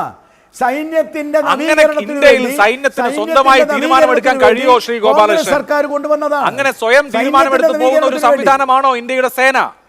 ഇന്ത്യയുടെ സേന അങ്ങനെ സ്വയം തീരുമാനമെടുത്ത് പോകുന്ന സംവിധാനമല്ല. ഇന്ത്യയിലെ സിവിലിയൻ ഭരണകൂടമാണ് നയം തീരുമാനിക്കുന്നത്. ഇപ്പൊ ഡിഫൻസ് പോളിസിയൊക്കെ ഞങ്ങളുടേതല്ല, വേറെ ആൾക്കാരുടേതാണ്. അങ്ങനെ പറയരുത്. ഇത് ക്യാബിനറ്റ് കമ്മിറ്റി ഓൺ സെക്യൂരിറ്റീസിന്റെ തീരുമാനമാണ്, നരേന്ദ്രമോദി സർക്കാരിന്റെ നയപരമായ തീരുമാനമാണ്. അങ്ങനെ അല്ല എന്ന് താങ്കൾ വാദിക്കരുത്. അങ്ങനെയല്ല എന്ന് താങ്കൾ വാദിക്കരുത്. അല്ലാതെ ആരെങ്കിലും എഴുതി കൊടുക്കുന്നതൊക്കെ അതുപോലെ പറയാനാണോ, അല്ലെങ്കിൽ അതുപോലെ നടപ്പാക്കാനാണോ നരേന്ദ്രമോദി? വിദ്യാഭ്യാസ മേഖല നവീകരണം ഉണ്ടാക്കുന്നത് എങ്ങനെയാ? കമ്മീഷൻ റിപ്പോർട്ടിന്റെ അടിസ്ഥാനത്തിൽ. എങ്ങനെയാണെങ്കിൽ ഏതൊക്കെ കമ്മീഷനുകളുടെ റിപ്പോർട്ട് ഇവിടെ ഇംപ്ലിമെന്റ് ചെയ്തിട്ടുണ്ട് സാർ? കമ്മീഷൻ റിപ്പോർട്ടാണിത്. ഇവിടെ സുബ്രഹ്മണ്യം കമ്മിറ്റിയുടെ ശുപാർശ ഇല്ല എന്ന് ആരും വാദിച്ചിട്ടില്ല. പക്ഷേ കമ്മീഷനുകൾ റിപ്പോർട്ട് എഴുതി തരും. ഇതെന്താ പോസ്റ്റ് ഓഫീസോ വല്ലതാണോ റിപ്പോർട്ട് സ്വീകരിച്ച ഉടനെ പ്രസിദ്ധീകരിക്കാൻ അല്ലെങ്കിൽ അത് നടപ്പാക്കാൻ? അതല്ലല്ലോ. സർക്കാരിന് നയപരമായ തീരുമാനമെടുക്കാനുള്ള ബാധ്യതയുണ്ട്. നയപരമായ തീരുമാനമെടുക്കാനുള്ള സംവിധാനമാണ്, നയപരമായി തീരുമാനമെടുക്കാനുള്ള ആർജവമുള്ള സർക്കാരാണ് ഇന്ത്യ ഭരിക്കുന്നതെന്നാണ് ഞാൻ വിചാരിക്കുന്നത് കേട്ടോ. എനിക്കറിയില്ല, ഇനിയിപ്പോ ഈ പോസ്റ്റ്മാന്റെ ഒക്കെ ജോലി പോലെ വരുന്ന കത്തൊക്കെ പൊട്ടിച്ചു വായിക്കുന്നത് പോലെ ഒരു കമ്മിറ്റിയുടെ റിപ്പോർട്ട് വന്ന് നടപ്പാക്കിയേക്കാം. അങ്ങനെയല്ലല്ലോ, അങ്ങനെയല്ല ഒരു സർക്കാർ ചെയ്യേണ്ടത്. അത് പറയുന്നത് പോലെ ആണെങ്കിൽ അതെ, കമ്മീഷൻ നയപരമായ തീരുമാനമെടുക്കുന്നത് സൈന്യം ആവശ്യപ്പെടുന്നത് ചെയ്തു കൊടുക്കുമ്പോഴാണ്. അങ്ങനെയല്ല ഞങ്ങളുടെ സർക്കാർ, നരേന്ദ്രമോദി, അമിത്ഷായും രാജ്നാഥ് സിംഗും നിർമ്മലാ സീതാരാമനും ഒക്കെ ഞങ്ങളുടെ സർക്കാർ എടുത്ത തീരുമാനമാണ്. അത് നടപ്പാക്കും എന്നൊക്കെ പറയണം. അതല്ലേ ഒരു BJP സ്പോക്സ്മാൻ പറയേണ്ടത്. അതല്ലാതെ ചുമ്മാ യൂണിഫോം കൊടുക്കാതെ, ആയുധം കൊടുക്കാതെ, എന്റെ അഭിലാഷെ ആയുധം കൊടുക്കാതെ യൂണിഫോം കൊടുക്കാതെ പെൻഷൻ കൊടുക്കാതെ സൈന്യം പറഞ്ഞതിന്റെ മുകളിൽ അടയിരുന്നവരാ കോൺഗ്രസ്. പക്ഷേ ഈ സർക്കാർ സൈന്യത്തിന്റെ നന്മയ്ക്ക് വേണ്ടി എന്ത് ചെയ്യും? അതാണ് മോഹൻപിള്ള നേരത്തെ പറഞ്ഞത്. സൈന്യത്തിന്റെ നന്മയ്ക്ക്, രാജ്യത്തിന്റെ നന്മയ്ക്ക് ഞങ്ങൾ ചെയ്യും. ഇന്ത്യൻ സേനയിൽ ഇതുവരെ അങ്ങനെ ഒരു സമരമോ പ്രശ്നമോ പ്രതിഷേധമോ ഉണ്ടായതായി എനിക്കറിയില്ല. ശ്രീ ജെയ്ക് സി തോമസ്, ഇതിപ്പോ കേവലം സൈന്യത്തിന്റെ സേനയുടെ മാത്രം വിഷയമല്ല, തൊഴിലില്ലായ്മ രാജ്യത്ത് രൂക്ഷമാണ്. ഇപ്പോഴും ഇല്ല ഇന്ത്യൻ സേനയില്. അല്ല, താങ്കളല്ലേ ആർക്കോ യൂണിഫോം കൊടുത്തില്ല, പിന്നെ പെൻഷൻ കൊടുത്തിട്ടില്ല, ശമ്പളം കൊടുത്തില്ല പറഞ്ഞത് ഞാനാണോ? ഈ നാട്ടിലെ യുവജനങ്ങളെ വഴിതെറ്റിക്കാനുള്ള വിധ്വംസക ശക്തികളാണ്. താങ്കൾ ഇങ്ങനെ ഒരു കാര്യത്തിൽ നിന്ന് മറ്റേ കാര്യത്തിലേക്ക് ചാടിക്കളിക്കല്ലേ ശ്രീ ഗോപാലകൃഷ്ണൻ? ഞാൻ വരാം. ഞാൻ ചാടുന്നൊന്നുമില്ലെന്ന്, ഞാൻ കൃത്യമായ കാര്യം പറയുന്നത്. അങ്ങ് ക്ഷമയോടുകൂടി ശ്രവിക്കൂ. നിങ്ങൾ പോകണ്ട, അങ്ങനെ പോകണ്ട. ക്ഷമയോടുകൂടി മറ്റുള്ള ആളുകൾ പറയാൻ പോകുന്ന കാര്യങ്ങൾ എന്താണെന്ന് കേൾക്കുന്നുണ്ടല്ലോ. അങ്ങ് മറ്റുള്ള ആളുകളെ കൂടി ശ്രവിക്കൂ. അങ്ങനെയല്ലേ ഒരു ജനാധിപത്യം? അങ്ങ് മറ്റുള്ള ആളുകളെ കൂടി കേൾക്കാൻ ഞാൻ തയ്യാറാണ്. അതിനിടയിൽ നിങ്ങൾ ഈ പുട്ടിനിടയിൽ നാളികേരം ഇടുന്ന മാതിരി ഓരോന്നോരോന്നോരോന്ന് അതിനൊക്കെ താങ്കൾ മറുപടി മറ്റുള്ളവരല്ലോ പറയുന്നത്. മറ്റുള്ളവരല്ല, അതിന് താങ്കൾ മറുപടി പറഞ്ഞല്ലോ. ഇനി മറ്റുള്ളവരെ പറയാനാണോ ചോദിക്കണമെങ്കിൽ താങ്കൾ നിശബ്ദത പാലിക്കട്ടെ, എന്നാലല്ലേ എനിക്ക് ചോദിക്കാൻ പറ്റൂ. അഭിലാഷ് മോഹൻ പ്രസംഗിക്കുമ്പോൾ ഞാൻ ഗോപാലകൃഷ്ണൻ മറുപടി പറയും. ശരി, അത് പറഞ്ഞല്ലോ. ഇനി ഞാൻ അടുത്ത ആളോട് ചോദ്യം ചോദിക്കട്ടെ. ചോദ്യം നിങ്ങൾക്ക് ഇല്ല എന്നുള്ളത് അതുകൊണ്ടാണല്ലോ ചോദ്യം ഇല്ലെന്ന് എനിക്ക് മനസ്സിലായി. ചോദ്യം സമ്മതിക്കണ്ടേ ശ്രീ ഗോപാലകൃഷ്ണൻ? ശരി, ഓക്കെ. ശ്രീ ജയ്ക്ക്, തൊഴിലില്ലായ്മയുടെ പ്രശ്നം നോക്കൂ. ഇപ്പോൾ റെയിൽവേയിലുണ്ട്, മറ്റു വിവിധ പൊതുമേഖലാ സ്ഥാപനങ്ങളിൽ കേന്ദ്ര സർക്കാർ സർവീസുകളിലെ 4/1 ഒഴിവുകൾ, വെറുതെ വേക്കൻസി അവിടെ കിടക്കാണ്, ഫില്ല് ചെയ്തിട്ടില്ല. 10 ലക്ഷം തൊഴിൽ കൊടുക്കുമെന്ന് പ്രധാനമന്ത്രി പറയുന്നു. കേന്ദ്ര സർവകലാശാലകളിൽ, വിദ്യാലയങ്ങളിൽ, നവോദയ സ്കൂളിൽ, KVകളിൽ ഇങ്ങനെ സകലതിലും ഒഴിവുകളുണ്ട്, നിയമനം നടക്കുന്നില്ല. അക്ഷരാർത്ഥത്തിൽ നിയമന നിരോധനത്തിന്റെ സാഹചര്യമുണ്ട്. ഇവിടെ ഏറ്റവും സാധാരണക്കാരായ ആളുകൾ ഈ കായിക അധ്വാനത്തിലൂടെ അവരുടെ ശേഷി മിനുക്കിയെടുത്ത് ജോയിൻ ചെയ്യാമെന്ന് കരുതിയിരുന്നതാണ് ആർമി. അവിടുത്തെ അവസ്ഥയാണ് ഈ 4 കൊല്ലത്തെ കരാർ തൊഴിൽ. ഈ അവസ്ഥയാണ് രാജ്യത്തെ തൊഴിൽ കമ്പോളത്തിൽ, പൊതുമേഖലയിൽ. ഇതെങ്ങനെയാണ് നിങ്ങൾക്ക് അഭിസംബോധന ചെയ്യുക? എനിക്കറിയില്ല.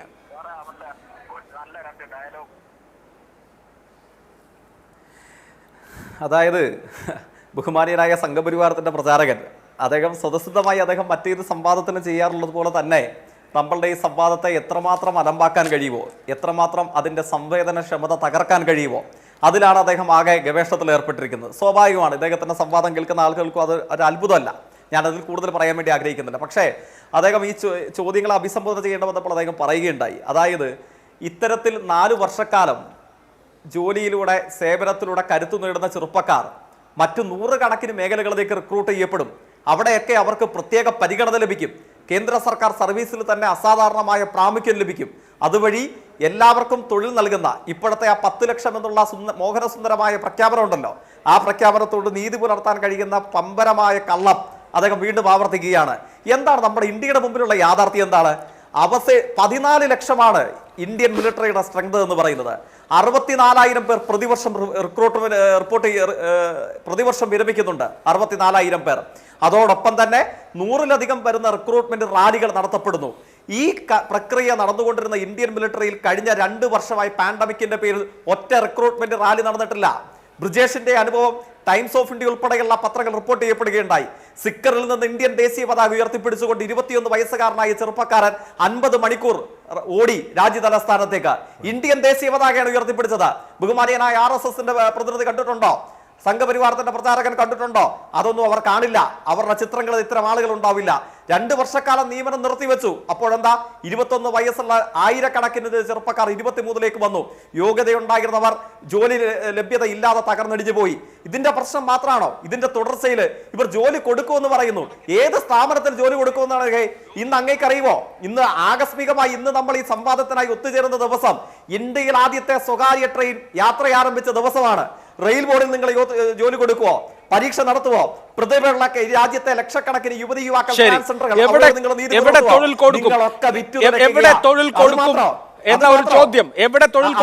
ചോദ്യം വളരെ സങ്കടമാണ്. അല്ലല്ല, അദ്ദേഹത്തിന് കല്ലില്ല. അത് നീതിപൂർവ്വമല്ല. എനിക്ക് ഇടപെടേണ്ടതായി വരും. ഞാൻ ആദ്യഘട്ടത്തിൽ ഇടപെടുന്നില്ല എന്ന് തീരുമാനിച്ചുറപ്പിച്ചതാണ്. അത് നീതിപൂർവ്വമല്ല. റെയിൽ മാത്രമാണോ? നമ്മുടെ നാട്ടിലെ വിമാനത്താവളങ്ങൾ, നമ്മുടെ നാട്ടിലെ BSNL, നമ്മുടെ നാട്ടിലെ പൊതുമേഖലാ സ്ഥാപനങ്ങൾ, നമ്മുടെ നാട്ടിലെ ലൈഫ് ഇൻഷുറൻസ് കോർപ്പറേഷൻ, ഇത് തുടങ്ങി രാജ്യത്തെ എല്ലാ പൊതുമേഖലാ സ്ഥാപനങ്ങളും വിൽപ്പനയ്ക്ക് വെച്ച് തകർക്കാൻ നിൽക്കുന്ന നിങ്ങൾ എവിടെ കൊണ്ട് ജോലി കൊടുക്കുമെന്നാണ് പറയുന്നത്? നാഷണൽ മോണിറ്റൈസേഷൻ പൈപ്പ് ലൈനിന്റെ അർത്ഥം എന്താണ്? ഇന്ത്യ അഭിവൃദ്ധിയിലേക്ക് നയിക്കുമെന്ന, ഇന്ത്യയിൽ അവശേഷിക്കുന്ന സകലതരെയും വിറ്റു തുലയ്ക്കുമെന്ന് പ്രഖ്യാപിച്ചവരല്ല നിങ്ങൾ. കോൺഗ്രസ് സംസാരിച്ചു. ഇതിന് RSSന്റെ വളമേകിയത് കോൺഗ്രസ് അല്ലേ? ഒറ്റക്കാരോട് പറഞ്ഞ അവസാനിപ്പിക്കും. അപകസിച്ചു അല്ല, ഈ സമരത്തെ അദ്ദേഹം അപകസിച്ചു. അല്ല, ഒറ്റക്കാരി ഈ സമരത്തെ അദ്ദേഹം അപകസിച്ചു. ഇദ്ദേഹത്തിന്റെ മനഃശാസ്ത്രം വെച്ച് എങ്ങനെയാ സമരത്തെ വിലയിരുത്തേണ്ടത്? ട്രെയിൻ കത്തിച്ചില്ലേ, അല്ലെങ്കിൽ മറ്റാളുകളെ ആക്രമിച്ചില്ലേ, കല്ലെറിഞ്ഞില്ലേ? ഇതൊക്കെയാണ് ചോദിക്കുന്നത് ആരാണ്? RSS ആണ് ചോദിക്കുന്നത്. അങ്ങയുടെ മനഃശാസ്ത്രം വെച്ച് സമരങ്ങളെ അളക്കാനാണെങ്കിൽ ഇവർ ഭഗത് സിംഗിനെ കുറിച്ച് എന്ത് പറയും?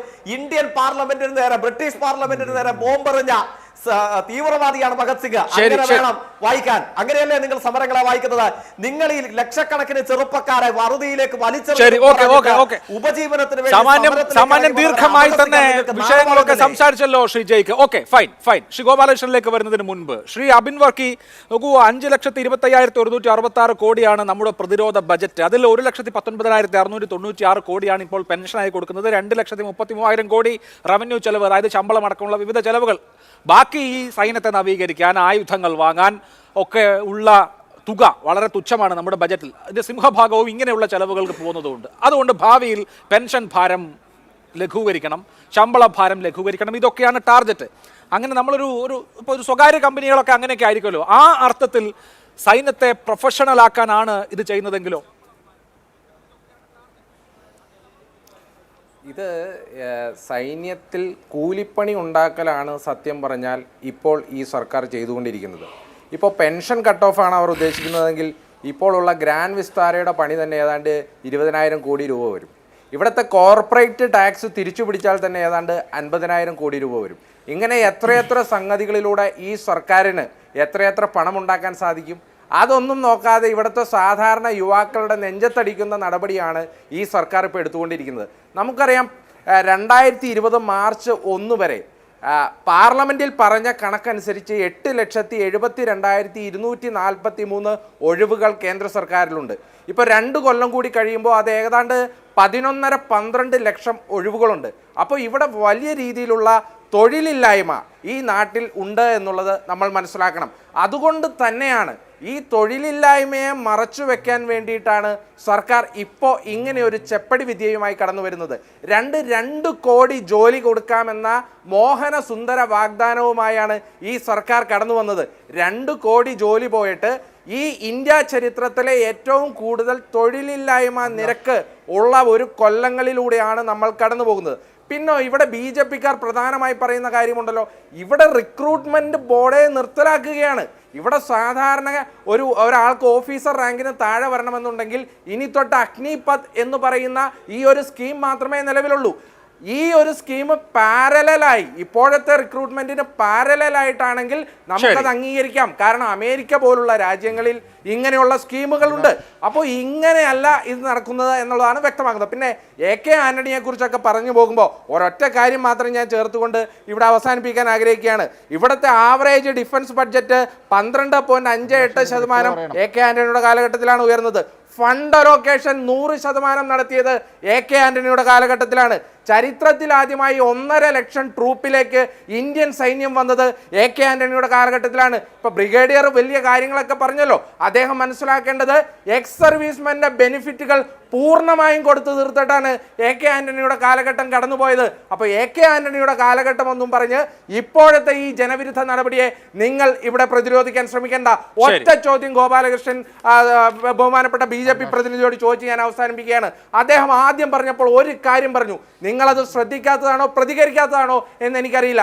അദ്ദേഹം വളരെ കോമണൈസ് ചെയ്ത് പറയുകയാണ്, ഇവിടെ ട്രെയിനുകൾ കൊള്ളയടിക്കുന്നു, സ്ത്രീകളെ ബലാത്സംഗം ചെയ്യുന്നു. ഈ പ്രക്ഷോഭകാരികളുടെ കാര്യമാണ് പറയുന്നത്. ശ്രീ ഗോപാലകൃഷ്ണൻ, താങ്കൾ ഏത് റിപ്പോർട്ടിന്റെ അടിസ്ഥാനത്തിലാണ്, ഏത് പ്രക്ഷോഭകാരിയാണ് അല്ലെങ്കിൽ ഈ സമരം നടത്തുന്നയാളാണ് ഒരു സ്ത്രീയെ റേപ്പ് ചെയ്തതുമായി ബന്ധപ്പെട്ട ഒരൊറ്റ റിപ്പോർട്ട് താങ്കൾക്ക് ധൈര്യമുണ്ടെങ്കിൽ ഈ മാതൃഭൂമി ന്യൂസ് ചാനൽ വഴി പുറത്തുവിടാമോ? ഇല്ലെങ്കിൽ താങ്കൾ ക്ഷമ പറയാൻ തയ്യാറാകണം. ഇവിടെ സമരം ചെയ്യുന്ന ആളുകളെ അധിക്ഷേപിക്കാമെന്നാണോ താങ്കൾ വിചാരിക്കുന്നത്? നിങ്ങളുടെ RSSന് ഇംഗിതത്തിന് വഴങ്ങി ഈ റിക്രൂട്ട്മെന്റ് ബോർഡും ഇവിടുത്തെ ആർമിയും മാറ്റാൻ നോക്കുമ്പോൾ എന്ത് തോന്നിവാസവും പറയാമെന്നാണോ താങ്കൾ വിചാരിക്കുന്നത്? ആര് ബലാത്സംഗം ചെയ്തു എന്നാണ് താങ്കൾ പറയുന്നത്? ഇവിടുത്തെ പ്രക്ഷോഭത്തെ തള്ളി പറയുന്നത് ഇതുപോലെ തോന്നിവാസം പറഞ്ഞുകൊണ്ടാണോ? താങ്കൾക്ക് ധൈര്യമുണ്ടെങ്കിൽ ഞാൻ ജനാധിപത്യ മര്യാദയോടുകൂടി ചോദിക്കുകയാണ്, ഏത് പ്രക്ഷോഭകാരി എവിടെ വെച്ച് ഏത് സംസ്ഥാനത്ത് എന്നാണ് ഈ വിഷയവുമായി ബന്ധപ്പെട്ട് നടന്ന പ്രക്ഷോഭത്തിൽ ഒരാളെ കൊള്ളയടിച്ചത്?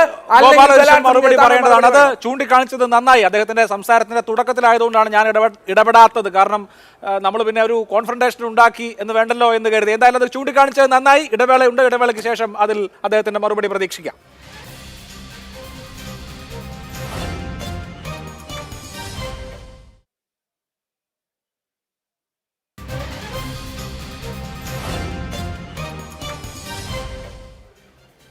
ചർച്ചയിലേക്ക് വീണ്ടും ശ്രീ ബി ഗോപാലകൃഷ്ണൻ, നമുക്കിനി വസ്തുതകൾ വെച്ച് മാത്രം സംസാരിക്കാം. നോക്കൂ, 17 മുതൽ 21 വയസ്സ് വരെ പ്രായമുള്ള ആളുകളെയാണ് ഈ അഗ്നിപഥ് സ്കീം വഴി റിക്രൂട്ട് ചെയ്യുന്നത്. അങ്ങനെ റിക്രൂട്ട് ചെയ്യുന്നതിൽ ഇപ്പോൾ റാലിയൊക്കെ നടത്തി റിക്രൂട്ട് ചെയ്യുന്നത് പോലെ പെർമനൻ്റ് ആയിട്ട് റിക്രൂട്ട് ചെയ്യുകയാണെങ്കിൽ കുഴപ്പമില്ല. പക്ഷേ അവർക്ക് 22ാമത്തെയോ 23ാമത്തെയോ വയസ്സിൽ അവരുടെ ജോലി ഉപേക്ഷിക്കേണ്ടി വരും. ഇപ്പോൾ ചോദ്യം ചോദിക്കഴിഞ്ഞിട്ട് ചോദ്യം ആദ്യം ഞാൻ ചോദിക്കും, ചോദിച്ചാൽ ഉത്തരം പറഞ്ഞാൽ മതി. ഇപ്പോൾ ഇവിടെ ഒരു സാധാരണ മനുഷ്യനെ സംബന്ധിച്ച് അയാളുടെ മകളെ 17ാമത്തെ വയസ്സിൽ 18ാമത്തെ വയസ്സിൽ എന്താ ചെയ്യുക?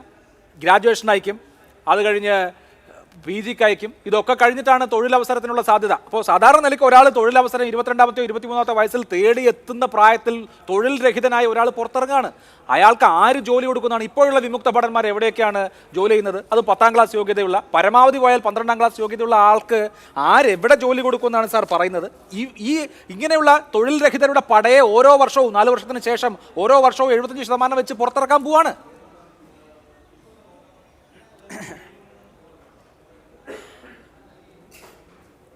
അഭിലാഷം, ഞാൻ ഫാക്ട്സ് വെച്ച് നിങ്ങളോട് പറയാം. SSLC പരീക്ഷയിൽ ജയിച്ചത് എത്രയാണ്? കേരളത്തിലെ SSLC പരീക്ഷയുടെ വിജയ ശതമാനം കഴിഞ്ഞത് ഈ 96% മറ്റോ ആയിട്ട് എത്ര പേര് SSLC പരീക്ഷ പാസ്സായി വെളിയിറങ്ങി? +2-ന് എത്ര പേർക്ക് പ്രവേശനം കിട്ടും? എത്ര സീറ്റ് പ്രവേശനത്തിനുണ്ട്? ബാക്കി ആളുകളെല്ലാം തൂങ്ങിച്ചാവും. ബാക്കി ആളുകളൊക്കെ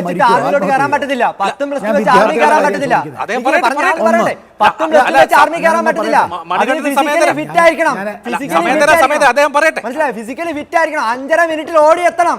വെറും 1.5 കിലോമീറ്റർ, മനസ്സിലായോ? ആ 1.5 കിലോമീറ്റർ ഓടി എത്തണം. ആ ഓടി എത്തി എത്ര പേരുണ്ടോ? ഈ നിയമം കൊണ്ടുവരാൻ 2 വർഷം മുന്നേ പ്ലാൻ ചെയ്യുന്നു പറഞ്ഞു. എങ്കിൽ 1.5 വർഷത്തിന് മുന്നെയാണ് ഞങ്ങളുടെ റാലിയുടെ നോട്ടിഫിക്കേഷൻ വന്നത്. ഇപ്പൊ ഞങ്ങളെ പോലെ റാലി ഓടി വരുന്ന കളിപ്പാവളാണോ? അറിയാൻ വേണ്ടി ഞാൻ ചോദിക്കും, കളിപ്പാവളാണോ? ശരി, അദ്ദേഹം പറയട്ടെ. പറയൂ ശ്രീ ഗോപാലകൃഷ്ണൻ, പറയൂ. നിങ്ങളുടെ കഴിഞ്ഞോ? മിസ്റ്റർ മണികണ്ഠൻ, താങ്കളുടെ ആശങ്ക ഞാൻ ഗൗരവത്തിലെടുക്കുന്നുണ്ട്. തീർച്ചയായിട്ടും താങ്കളുടെ ആശങ്ക, കാരണം താങ്കൾ അതിനു വേണ്ടി കുറെ കഷ്ടപ്പെട്ട ആളാണ്.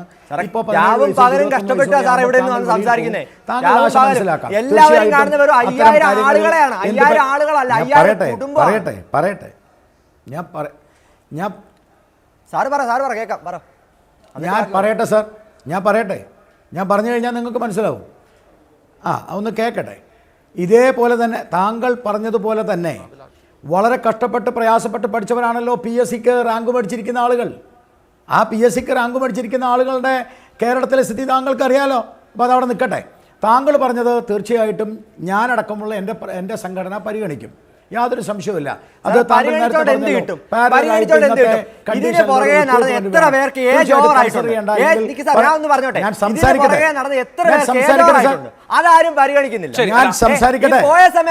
ഞാൻ പറയട്ടെ, നിങ്ങളല്ലല്ലോ പറയണത്. ഞാൻ സംസാരിക്കില്ല.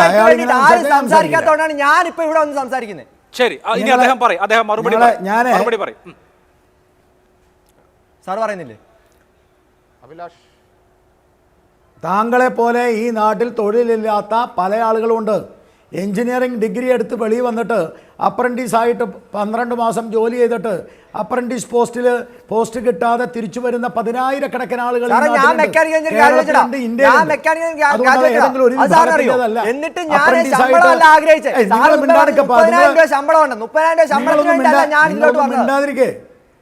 നിങ്ങളൊന്നും മിണ്ടാതിരിക്കുന്നത് എന്തൊരു കഷ്ടമായി. സാറിന് അറിയത്തില്ല സാറേ ഈ അവസ്ഥ. സാറിന്റെ മക്കൾക്ക് ഈ അവസ്ഥ വരുവാണെങ്കിൽ സാറിന് ഇടപെട്ടാൽ. അല്ലാത്ത പക്ഷെ ആരും എല്ലാവരും കൂത്ത് വായിച്ച് കളയത്തേ ഉള്ളൂ. ഞാൻ സംസാരിക്കണമെങ്കിൽ താങ്കൾ മ്യൂട്ട് ചെയ്യേ. ശരി, അല്ല അദ്ദേഹം എന്റെ അടുത്ത് ഇരിക്കുകയാണ്. താങ്കൾ ഒരു കാര്യം ചെയ്യേ, അഭിലാഷ് അത് മ്യൂട്ട് ചെയ്യുക, അല്ലെങ്കിൽ ഞാൻ സംസാരിക്കില്ല. ഇദ്ദേഹത്തിന്റെ വികാരം പോലെ ഒരു സെക്കൻഡ് മണികണ്ഠൻ അദ്ദേഹമാണല്ലോ മറുപടി പറയാൻ ബാധ്യതപ്പെട്ട ആൾ. ശ്രീ ഗോപാൽ, ഇതുപോലെ ഇപ്പൊ ഈ മണികണ്ഠന്റെ വികാരം മനസ്സിലായല്ലോ, അതിന്റെ ഫീൽ മനസ്സിലായല്ലോ. അതുപോലെയാണ് ഈ ബീഹാറിലും ആന്ധ്രാപ്രദേശിലും ഉത്തർപ്രദേശിലും ഒക്കെ ആളുകൾ തെരുവിലിറങ്ങുന്നത്. നേരത്തെ ഈ ചർച്ചയിൽ ഇവിടെ അബിൻ ചൂണ്ടിക്കാണിച്ചു അതുപോലെ സമരം ചെയ്യുന്ന ആളുകളെ കലാപകാരികളും റേപ്പിസ്റ്റുകളും ഒക്കെ ആയി ചിത്രീകരിക്കുന്ന മറുപടി പറയണോ? ഇതിന് മറുപടി പറയാം. മറുപടി പറയട്ടെ. ഈ ക്രൂരകൃത്യം ചെയ്യുന്ന ആളുകളായി അല്ലെങ്കിൽ കലാപകാരികളായി ഇതുപോലെയുള്ള ചെറുപ്പക്കാരെ അവരുടെ രോഷത്തെ ചിത്രീകരിക്കുന്നത് എന്തിനാണ് എന്ന ചോദ്യം ഇവിടെ ഉയർന്നു. അതിനുകൂടി മറുപടി വേണ്ടേ? റേപ്പ് ചെയ്തത് സാറേ എഴുതാപ്പുറം വായിക്കരുത്. ഒന്നാമത്തെ കാര്യം എവിടെയാണ് റേപ്പ് ചെയ്തത്? ഞങ്ങളുടെ അവസ്ഥ സാറിന് അറിയാം. ശരി, ഓക്കെ. അല്ല, ഇനി അദ്ദേഹത്തിന് മറുപടി പറയാനുള്ള അവസരം എന്നോട് ചോദിക്കുക, എന്നിട്ട് അവരെ കൊണ്ട് സംസാരിപ്പിക്കുക. അവര് സംസാരിക്കുന്നില്ല. ശരി ശരി, ഗോപാലകൃഷ്ണന്റെ അവസരമാണ്. പറയൂ, വേറെ ആരും സംസാരിക്കില്ല. ഞാൻ വെറുതെ സംസാരിക്കില്ല. പറയൂ പറയൂ, ഇനി സമയം പോകും, സംസാരിക്കൂ. ഞാൻ ഒരു കാര്യം പറയാം. 17 ഈ നാട്ടിൽ ഭാരതത്തിൽ അൺഎംപ്ലോയ്മെൻറ്റ് ദശാബ്ദങ്ങളായിട്ട് നിലനിൽക്കുന്നതാണ്. ഒരു ദിവസമോ 2 ദിവസമോ വരുന്നതല്ല. ഇന്നത്തെ ഹിന്ദു പത്രത്തിൽ അതിൻ്റെ എഡിറ്റോറിയൽ തന്നെ അത് വന്നിട്ടുണ്ട്. ദശാബ്ദങ്ങളായിട്ട് ഇവിടെ തൊഴിലില്ലായ്മയുണ്ട്. ഈ തൊഴിലില്ലായ്മ പരിഹരിക്കപ്പെടാനുള്ള ഒന്നാമത്തെ മാർഗമാണിത്. 17 വയസ്സിൽ നിന്നാണ് നാം തൊഴിലില്ലായ്മ ആരംഭിക്കുന്നത്. ഈ 17 വയസ്സിൽ 4 വർഷത്തേക്ക് ഈ സേവനം ഈ കരസേനയിലേക്ക് ലഭിക്കുമ്പോൾ ആദ്യം ഒരാൾ ചോദിച്ചു, 4 വർഷം കൊണ്ട് ഇവരെന്താണ് ചെയ്യാൻ പോകുന്നത്, പരിശീലനം കിട്ടുമോ? ഇതായിരുന്നു കോൺഗ്രസ്സുകാരൻ്റെ ചോദ്യം. ഒരു പട്ടാളക്കാരന്റെ പരിശീലനം 9 മാസമാണ്. ഒരിക്കലും ഈ 9 മാസത്തെ പരിശീലനം 3 മാസം കഴിച്ചാൽ 6 മാസത്തെ 2 വർഷം കോഴ്സ്. ശരി, മനസ്സിലാക്കണം, 2 വർഷം കോഴ്സ്. ശരി ശരി ശരി ശരി, നമുക്ക് ഈ ഷോ അവസാനിപ്പിക്കാനുള്ള സമയമായി. അഭിലാഷ്, കലാപകാരികളുടെ റേപ്പുമായി ബന്ധപ്പെട്ട ചോദ്യത്തിന് ഉത്തരം സംസാരിച്ചോണ്ടിരിക്കണേ. ശരി, അല്ല അപ്പോ അദ്ദേഹം പറഞ്ഞ അവിടെ പ്രക്ഷോഭകാരികൾ റേപ്പ് ചെയ്തു എന്ന ഗുരുതര ആരോപണം. ശരി, മറുപടി ഈ നാട്ടിലെ പ്രക്ഷോഭങ്ങളെ